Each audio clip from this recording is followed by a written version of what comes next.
It's Omar El Mawi is with me in studio from Decolonize. Talk about all these things affecting our society, and this thing is not only in Kenya; it's actually happening all over the world. Omar, good morning. Morning to you. Wow, decolonize. That's a very powerful word. Just trying to remove what is trying to kind of affect the society. Maybe decolonize. What is the brainchild of the name decolonize? Yeah, it's mostly because it resonates a lot in Africa, because almost all of the countries in Africa except Ethiopia have been colonized. And therefore we are seeing that a lot of countries from abroad are trying to bring coal technologies to Africa. Okay. So it's the same way that they came to civilize us back then in colonialism, but now they're doing it through coal. And therefore we're seeing the importance of Africa to stand up and to speak about these issues quite specifically. Now, the issue about Lamu coal plant has been the headlines for quite some time, and as much as you're talking about it, it's going on. So you're still wondering, so what are you guys doing on the ground to make sure at least these things are being blocked? The other day, Colonel, as a government spokesperson, was clear about it, and the information is scanty. Because, you know, at the end of the day, is it about the government or few people benefiting? Maybe what's really going on? Yeah, so with the coal plant itself, the good thing is, as much as it's been in the plants, but we've been able to stop it or put it in the back burner since 2013, when the government gave the announcement that they're going to try and generate about 5,000 megawatts of electricity, and of those 5,000, 1,900 will come from coal. So the first coal plant was going to be in Lamu at 1,050 megawatt, and therefore after learning about it being the first coal plant in Kenya and East Africa, we found it important to find out from our colleagues elsewhere in Africa and in the world, just to understand how good or bad the coal is. We organized to take people to actually go and view coal plants in South Africa. We are organizing for others to go to India and also view these coal plants. And we've realized actually it's a technology that's outdated. People have moved on. We have far much better technologies right now on renewables. Okay. When you actually face facts like, for example, EPRA, that is the Energy and Petroleum Regulatory Authority, just trying to say it estimates that renewable energy sources such as geothermal, wind, and solar will comprise up to 90% of Kenya's generation mix, further complicating the place of the coal power plant and its need in the first place. Now looking at already, some bodies are trying to kind of quash it because it's not a good idea. Now, from pollution, environmentalists, this is something they're also fighting. Now, from years decolonize, other countries like China are dropping the idea.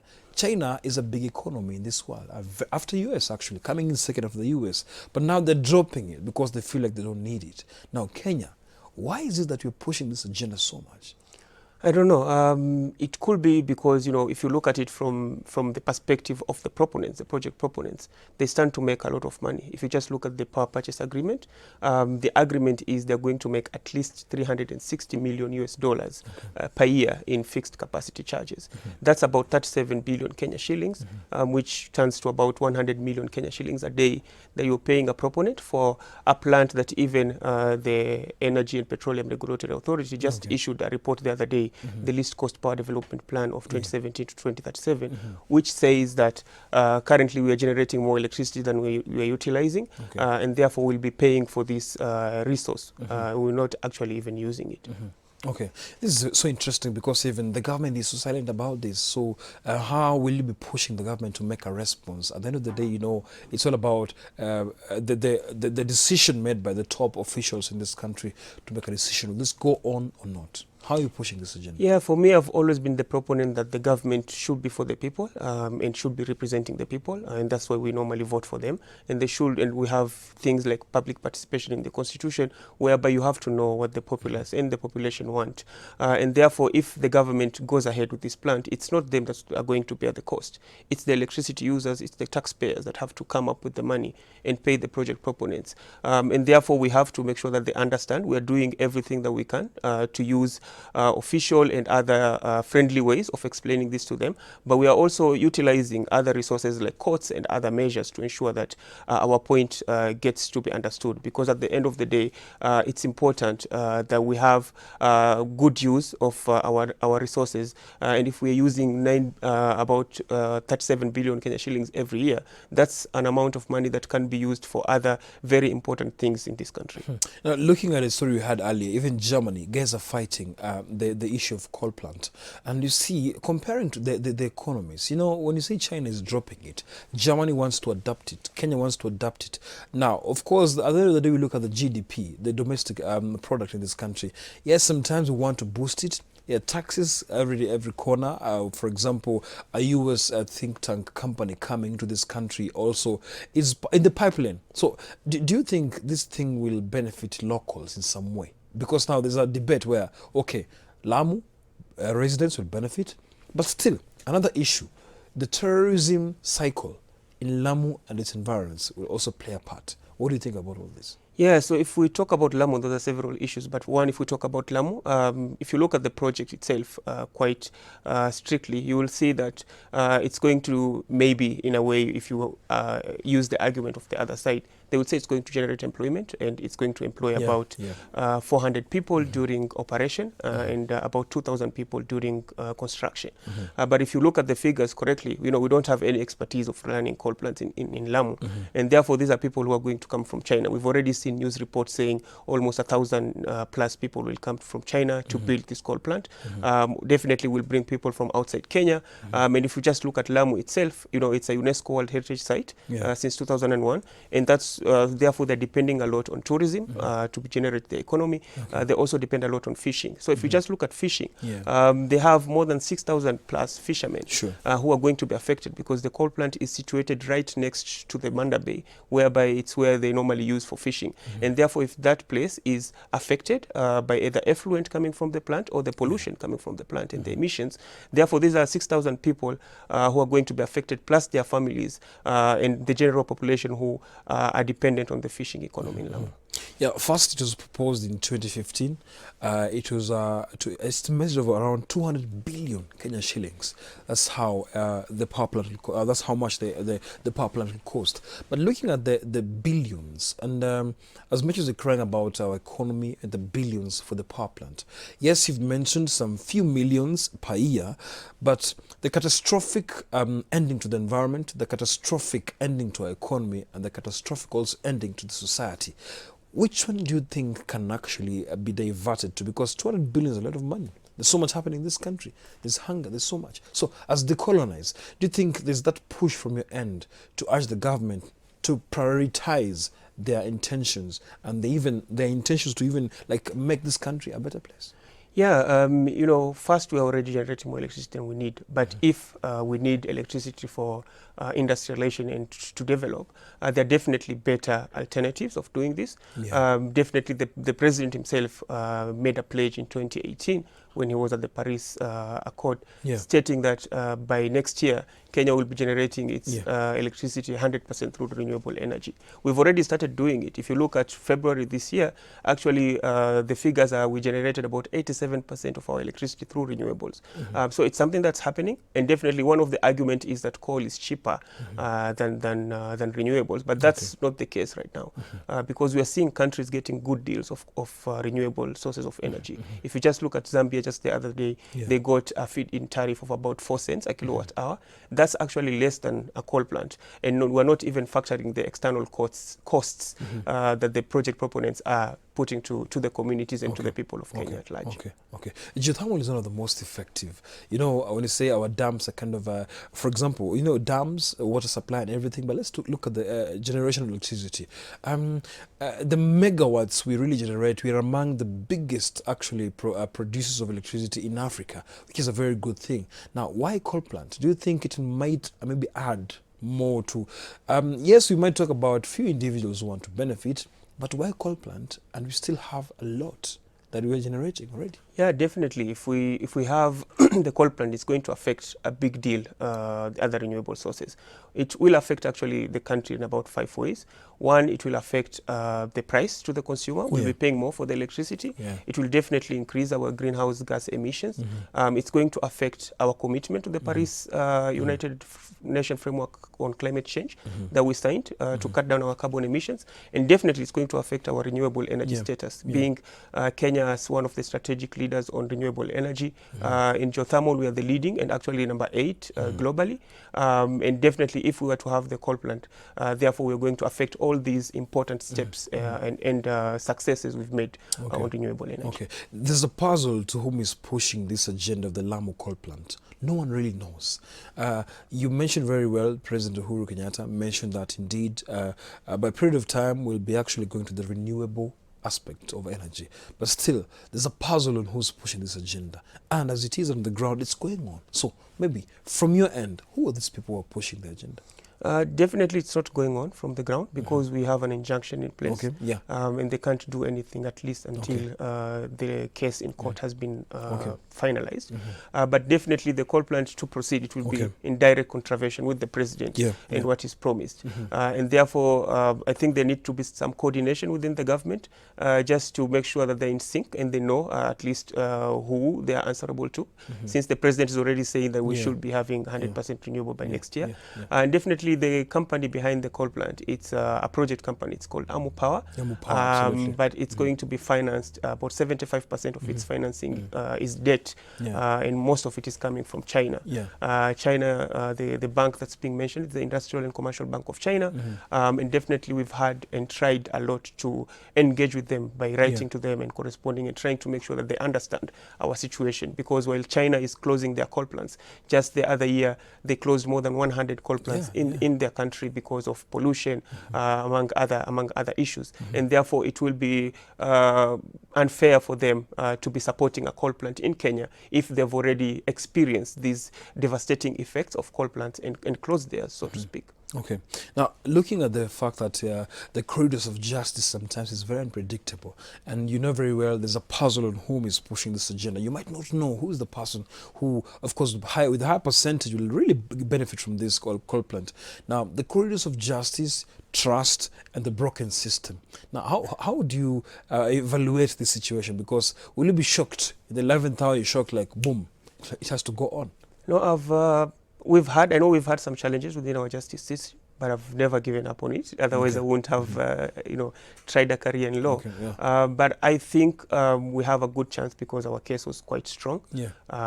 We've brought enough experts to prove the issues that we had, including air pollution, the economy, impacts to the plant, including issues to do with how it's going to affect the community and how it's going to increase the pricing of the electricity, among other things. And therefore, we have a pretty good chance of winning this. Definitely, I won't tell the court to decide how they're going to decide, but I'm sure that at the end of the day, we're going to get justice, either through the court, and definitely if any party is aggrieved, you always have the option of appealing a decision that has been made by court. And increasingly, we're seeing the court trying as much as possible in ensuring that they come up with proper and justifiable verdicts. Are you convinced when some quarters say that Kenya is struggling to transmit its own power? Of course, we get fewer tariffs from Uganda, and we can't be the highest generator of electricity. At the same time, we're getting power from Uganda. The likes of towns like Busia, Eldoret, Bungoma, Western Kenya part, they get power from Uganda. But still, look at this. Do you think there's a deficiency in terms of the power generation? That's where the coal aspect is being pushed. No, the biggest problem in our energy sector is, as I said, we're already generating more than we're using. The problem is on transmission and on the transmission capacity and also the generators, among other things, the transformers. And therefore, we need to invest a large amount of money or our resources on ensuring that our transmission systems are efficient.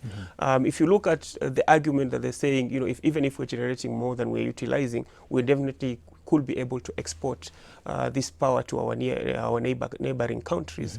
But then if you just look at the neighboring countries themselves, Uganda is already exporting, or we're already importing electricity from Uganda. Ethiopia is already quadrupling its energy electricity capacity. Tanzania is doubling its energy capacity as well. And therefore it's going to be like the same of a kiosk mentality, whereby each country is having, you know, too much electricity capacity without having the base or the basis of someone to use it. And all the people who are going to be bearing the cost are the taxpayers, because the project proponents, once they've fronted this money and invested this money, you are supposed to pay for the power, whether you utilize it or not, as long as it's ready for them to dispatch. And therefore it affects all of us, and we're trying to ensure that the government makes reasonable decisions by not trying to move too far in committing to this plant, and not having the clientele or the people who are going to utilize it. And also, even if now we should have the people to use the power, industries among other areas, and therefore we should try and use the proper or the newer technologies which are also cheap. And therefore we're getting cheap electricity from new renewables without bearing the cost of all these impacts on environment, pollution and air. All right. So we take a short break. When we come back now, I want to focus on cheaper, greener energy and solutions, because when you talk about coal plants, you know very well the catastrophic ending to society, especially Lamu residents and other areas, which of course are to be primed to have the coal plant, but still solutions, cheaper and greener energy. All they're coming to you after a short break. Keep it Morning Live.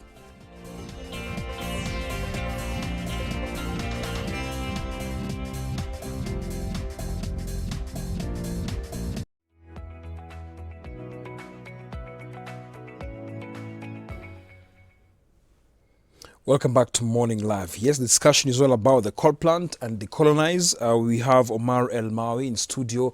We're talking about this issue affecting Lamu residents. They're trying to fight it off, but let's now talk about the green energy. You know, we have renewable sources of energy. We have hydro, you have solar power, we have wind, we have the geothermal, all these things. And of course, Kenya Power, and of course, had to kind of add to 87% of this, which is actually trying to make sure they generate electricity in this country. But why the coal situation?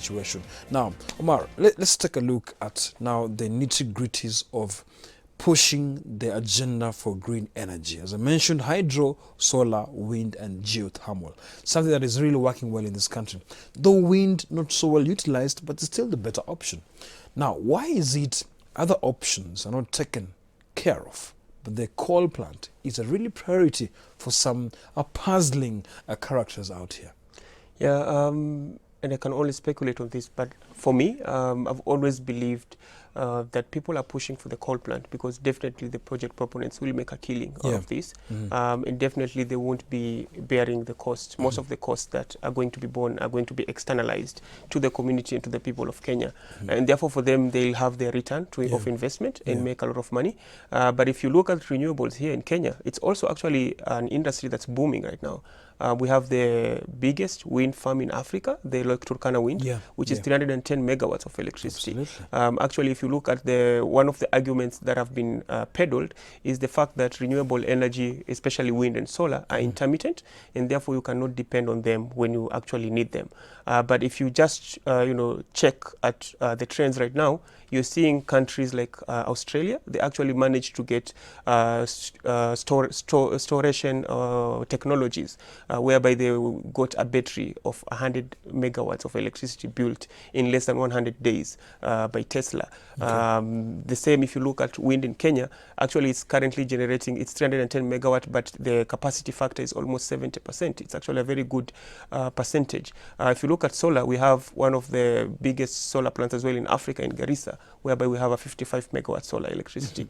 The funny thing is, countries that have less wind and less solar, like the European countries and other areas, they're actually utilizing these technologies and are getting a good deal out of it. So if you look at Kenya, which is actually strategically positioned at the equator, whereby we're having sunshine almost all of the days, in the year, we can generate a lot of electricity from solar. We definitely can generate a lot of electricity from wind. But then if you also look at the government, they actually, there was a company that wanted to come and invest on a wind plant in Malindi to generate about 600 megawatt of electricity. Yeah. But they were told they cannot proceed because we're generating more electricity than we're needing. Wow. But the same argument is not told to coal proponents because either they are affiliated to government or they have a certain way of making sure that their issues have a way of getting through. And therefore, that's where we're trying to say this. You know, if we were to be fair and give investors an opportunity to just say how much they want to sell, for example, wind to Kenyans or solar, we will get very good prices, even lower than coal, and not necessarily having to experience also the other impacts that are coming from it. When you talk about 200 billion being pumped in this project, and we have an issue with transmission, and you've mentioned so many projects and so much like megawatts. Now the transmission has been a problem. Don't you think prioritizing this money to be diverted to transmission strategy is wiser than the coal plant? True. So the 200 billion is for construction. So how much they need for construction? And we have transmission loopholes. And we'll definitely be paying 37 billion every year for 25 years. That's 900 billion Kenya shillings. A lot of money. And therefore, if we utilize this money on transmission, therefore we will ensure that we are actually losing less power that's going to be transmitted to other areas. We can definitely also invest on mini grids. So not necessarily having a centralized system, but try to decentralize it and taking the transmission or the generation nearer the consumers. Because from the experts that I've read about, they're saying that if you're transmitting the energy from Lamu, in this case the Lamu coal plant, and it has to be transmitted all the way from Lamu to Nairobi, a certain percentage, the percentage is about 17% that's lost on transmission every year. So if you lose 17% and then you still lose some when now you are moving that electricity from Nairobi, the national grid, to other sectors where people are going to be using it, we are going to be losing a lot of electricity. But if, for example, you had a wind plant in Lamu, and that wind plant is solely constructed for the fact of ensuring that it transmits to the people of Lamu, then you are losing less electricity. So we just have to come up with more clever kind of ideas of how to do this this thing. Have you been gagged? You know, you've tried so much. Courts of corridors of justice, our court system, we talked about it. You practiced law. It's not always, I must say with confidence right on air, that our court system, our judicial system is not so clean. We have so many loopholes in our judicial system. Have you been gagged just to keep quiet, as the caller I won't say they haven't tried, but most of the weight has been going to communities. So the communities in Lamu, especially Safe Lamu and others, have been threatened in one way or another. They've tried to have meetings within other sectors of Lamu. You know, Lamu is an archipelago. It definitely takes quite a lot to travel. And when you reach your venue and you're trying to have a sensitization meeting to inform people about these issues, you're told you cannot have the meeting. And they're using security, national security, as a reason of doing this. So we are seeing more of this. I know they've been petitioned several times. They've even had their offices, people coming to the offices, the security operators, taking some of their documents. They've had their banks being asked to send statements about the issues. They've been called to the the criminal investigation department to give statements about some issues. So we're seeing, when we started doing these call issues, we've seen more and more of them being asked a lot of questions, and they're taking advantage of the fact that the community don't know much about their legal rights, and also the fact that it takes quite a while for someone to go and be able to help them all the way back in. And for the residents, yes, we talked about some benefiting, some of course not benefiting, but the long-term precaution, the long-term issue that they'll have is just about pollution, about now just that degradation of the environment. But looking at the residents you've maybe touched base with, do you think some of them are welcoming the idea?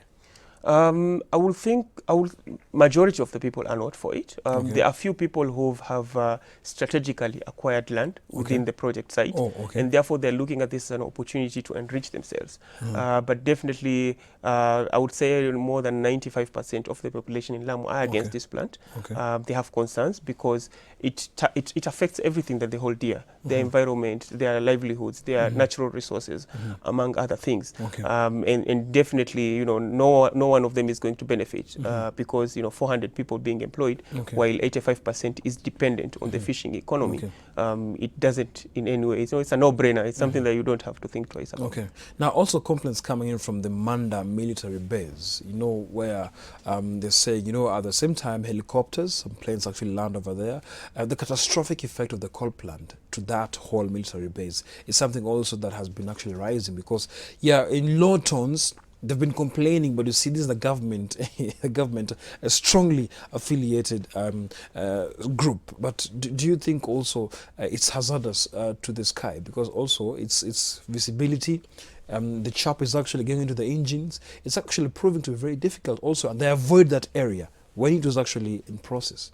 Yeah, and the coal proponents are actually very proud of the fact that they're going to have the tallest chimney on the coal plant, about 210 meters. They are arguing that's going to be the tallest man-made structure in Africa.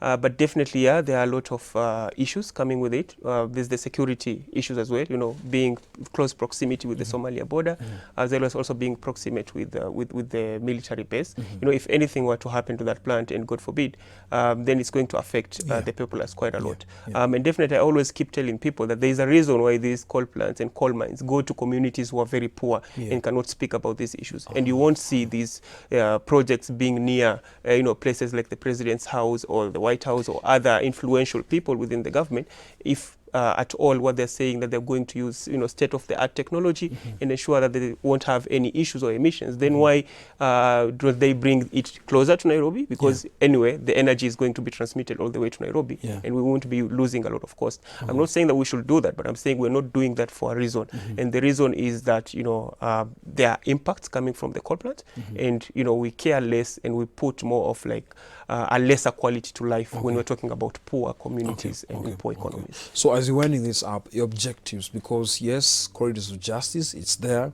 Now, what if courts decide that, okay, this has to go on? What's your next backup? Definitely, because the case right now is at the National Environmental Tribunal, which is just challenging the environmental impact assessment license that was issued by the National Environmental Management Authority. And therefore, if the court were, in their own wisdom, hold that the projects will proceed, there are definitely other avenues to utilize in ensuring that you attain justice. And therefore, it's not the court of last recourse. We still have other avenues of employing this. And definitely, the court is not the only way that we're utilizing it. We're also trying to have dialogues with the government itself because we believe that if they understood the impact of this plant and that it doesn't make any economic sense and it's only a few people who are going to benefit, therefore it won't make any sense to commit in the next 25 years on something that won't help us in any way. Okay. All right, wish you all the best, Bwana Omar, and I believe it might be kind of a rough path, but don't give up. I believe also where I'm seated that this thing has catastrophic ending, and I understand Kenyans are also very, very tired of all these projects. Thank you so much for coming. I wish you all the best. We'll call you up here again to follow up on how the progress has been, because the tribunal has to act. I believe so. Thanks so much for coming. Thank you for having me. And tomorrow is the judgment of the case at the Supreme Court from 2:30 p.m. Okay. We'll make sure you follow up, and of course, you'll come back here, tell us more about now the whole issue. Thank you so much. Karibu sana. Okay, we're taking a short break. When you come back, we'll proceed with this conversation, and later on, of course, with Omar. But when you come back after the break, we'll want to talk about other issues affecting our society, and of course, a segment which we recorded early. Stay tuned to Morning Live.